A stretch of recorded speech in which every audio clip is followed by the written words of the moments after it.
ওয়াকাল আলাইহিস সালাতু ওয়াস সালাম ইয়াকুম ওয়াল হাসাদ ফাইন্নাল হাসাদা ইয়াকুল হাসানাত কামা তাকুলুন নারুল হাতাব। তোমরা হিংসা থেকে বাঁচো।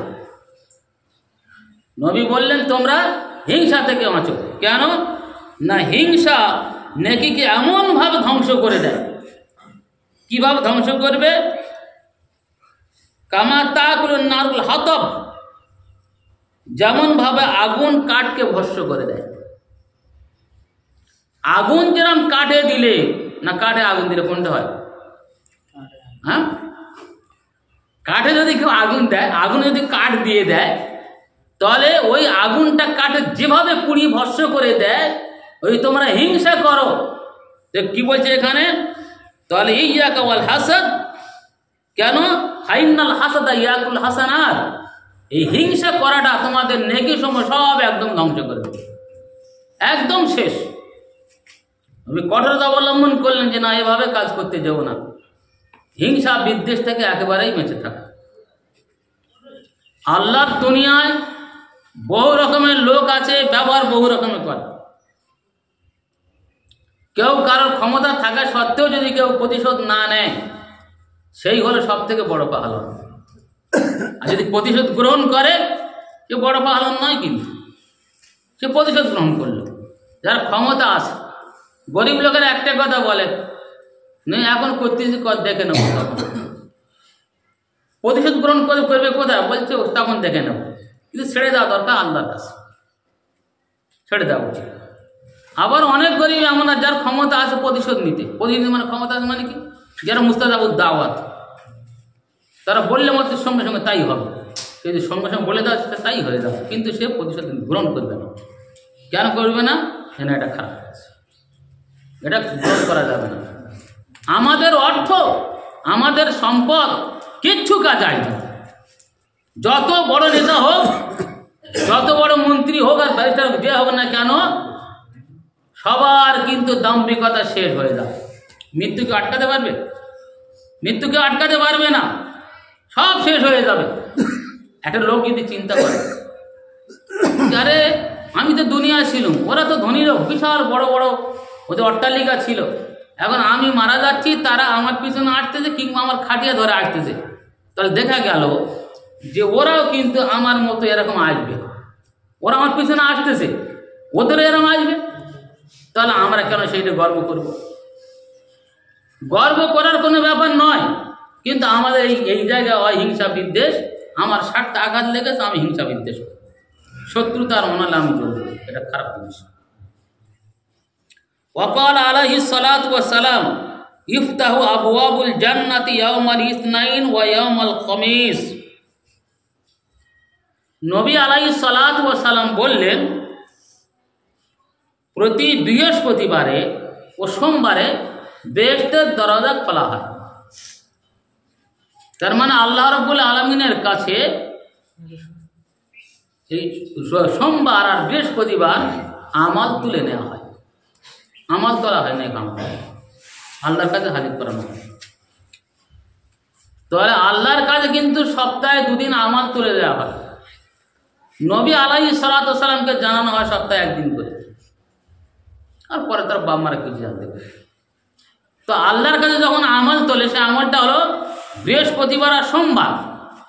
সেজন্য অনেকে বলেছেন, মানুষরা বলেন যে আমি এমন অবস্থায় থাকব যেন আমার আমলটা রোজা অবস্থা আল্লাহর কাছে যায়, যে আমার বান্দা রোজাদার ছিল, এটা হয়। সেজন্য কেউ কেউ বলেন যে সোমবার আর বৃহস্পতিবারে রোজা রাখা, তবে জরুরি না, ফরজ না। যদি কেউ রাখতে পারে বৃহস্পতিবার আর সোমবার।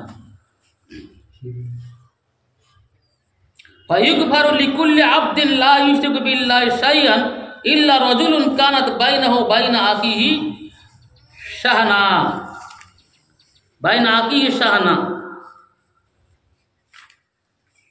এখানে বলছে যে আল্লাহর কাছে যখন আমাল ওঠে, যে সোমবার আর বৃহস্পতিবার দিন আকাশের দরজা খুলে দেওয়া হয়, এ কারণে যে এমন কিছু, এখানে কী করতে হবে, যে সমস্ত লোকেরা আল্লাহর সঙ্গে শরিক করে না আল্লাহ তাআলা তাদের ক্ষমা করবেন, কারণ ওর মধ্যে যারা আল্লাহর সঙ্গে শরিক করে ক্ষমা করে দেওয়া হবে।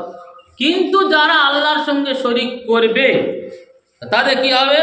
ইল্লা রাজুলুন কানাত বাইনাহু বাইনা আখিহি শাহনা, আল্লাহ তাআলা এমন ব্যক্তিকে মাফ করবে না বা এমন ব্যক্তিকে মাফ করা হয় না যে তার ভাইয়ের সাথে প্রতিহিংসা পোষণ করে। তাহলে এক কথা কি বোঝা গেল? যে আল্লাহ রাব্বুল আলামিন প্রতি বৃহস্পতিবার এবং সোমবার আকাশের দরজা খুলে দেন বা আকাশের দরজা খুলে দেওয়া হয়, আল্লাহ তাআলা ওই সমস্ত ব্যক্তিদের মাফ করবেন যারা শিরক করেনি। তবে এমন ব্যক্তির গুনাহ মাফ করা হবে না যারা তার ভাইয়ের সাথে কি করে? প্রতিহিংসা পোষণ করে, তাদের কিন্তু ক্ষমা করা হবে না। ফাইকালু আনজিরু হাদাইনি হাত্তা ইয়াসতালিহা,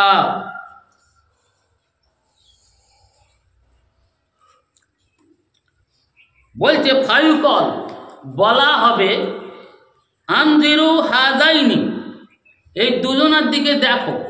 এই যে দুজন মুসলমান, দুজন ব্যক্তি যারা একে অপরের সঙ্গে ঝগড়া করে বা হিংসা পোষণ করে আছে, ওদের দিকে দেখো। মানে মঞ্জুর কী করে দেখা? মানে এখানটা সময় দাও, ওদের সময় দাও, অবকাশ দাও, সঙ্গে সঙ্গে যেন এটা করুনি, অবকাশ দাও।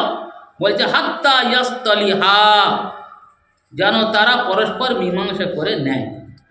তার মানে এই ক্ষেত্রে একবার সঙ্গে সঙ্গে অ্যাকশান নেওয়া হবে না, বরং ওরা যেন মীমাংসা করতে পারে সেজন্য তাদের সময় দিতে হবে। বর্তমানে আমাদের সময় ইন্টারনেটে একটা বক্তব্য খুব ছড়াছড়ি হচ্ছে যে ভাই বোনের সম্পর্ক খুবই মধুর। দুনিয়াতে যখন কথা বলা হয় তখন আল্লাহ তাআলা বলেন, সময়ের বলেন যে তোমরা থেমে যাও, ওরা ভাই বোনে ভালো করে কথা বলবে, কেননা কিয়ামতের দিন ওদের আর দেখা হবে না। অনেক লোকে চিন্তিত কথাটা বলবে, ওরম কোনো হাদিস নেই, ওরম কোনো হাদিস নেই, কোরআনে সে কথা বলেই না। লোক ফেতনা পড়ে যায়, অনেকে আমার কাছে জিজ্ঞেস কী পাবো, তাহলে ভাই বোনে দেখা হবে না। কিন্তু কোরআন তো বলছে ভাই বোনের সাক্ষাৎ, মুমিন মুমিনের সঙ্গে সাক্ষাৎ করবে। কে বলে সাক্ষাৎ হবে? এক অপরের জায়গায় যাবে।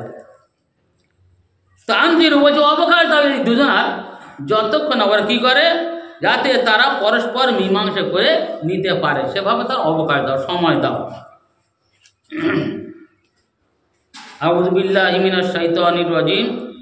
আল্লাযীনা ইউনফিকুনা ফিস সাররাই ওয়াদ দাররা, আগে আমি বলেছি এটা, যে যারা সুখ দুঃখে সব সময় আল্লাহর পথে ব্যয় করে। ওয়াল কাযিমিনাল গায়জ, আর যারা রাগ সম্বরণ করে। ওয়াল আফিনা আনিন নাস, লোকদেরকে ক্ষমা করে দেয়। আল্লাহু ইউহিব্বুল মুহসিনিন, আল্লাহ নেককার বান্দাদেরকে পছন্দ করে। তাহলে আমাদের কর্তব্য হবে এটাই, আমরা যেন সঠিকভাবে নবী আলাইহিস সালাতু ওয়াস সালামের কথা অনুযায়ী আমাল করতে পারি।